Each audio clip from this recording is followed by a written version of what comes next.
আসসালামু আলাইকুম বন্ধুরা, কেমন আছেন? গুজরাট থেকে সকল বন্ধুকে জানাই এম কিচেনে অনেক অনেক স্বাগত।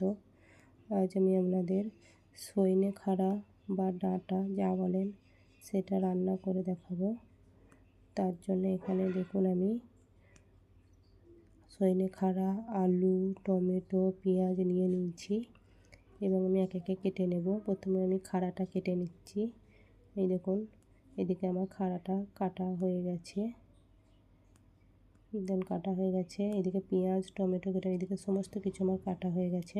এদিকে ওভেনে একটা কড়া বসিয়ে দিলাম, তাতে তেল দিয়ে দিয়েছি। তেলটা গরম হয়ে গেছে এবং আলুগুলো দিয়ে দিলাম এবং তাতে পরিমাণ মতো লবণ ও হলুদ দিয়ে ভালো করে আলুগুলো ভেজে নেব।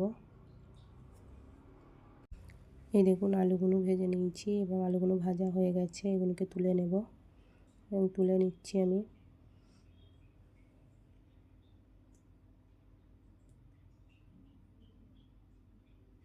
এরপর কড়াইয়ে তেল আছে, সেই তেলটাতে ডাঁটা বা খাড়াগুলো দিয়ে দেবো, তাতে লবণ ও হলুদ দিয়ে এগুলোকে ভেজে নেব এবং এগুলি আমার ভাজা হয়ে গেছে। এগুলিকেও তুলে নেব।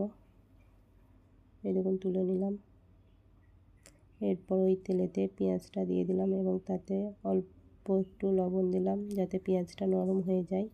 এরপর তাতে আমি টমেটোগুলো দিয়ে দেব, দিয়ে এটাকে ভালো করে নেড়ে চেড়ে নেব। তাতে হলুদ গুঁড়ো, 2 চামচ জিরে গুঁড়ো, 1 আদা রসুনের পেস্ট ও 1/2 চামচ লঙ্কার গুঁড়ো দিয়ে ভালো করে মিক্সড করে নেব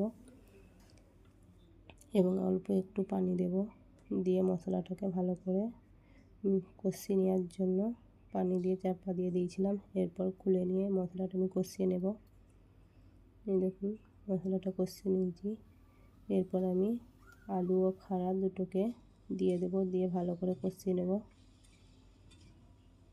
এই দেখুন, এদিকে আমি ভালো করে কষিয়ে নিচ্ছি নেড়ে চেড়ে এবং কালারটাও কত সুন্দর এসছে।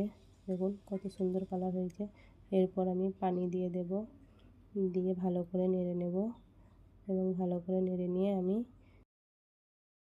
উপর থেকে ধনেপাতা দিয়ে দেব, দিয়ে আমি এবার ঢাকনা দিয়ে দেব।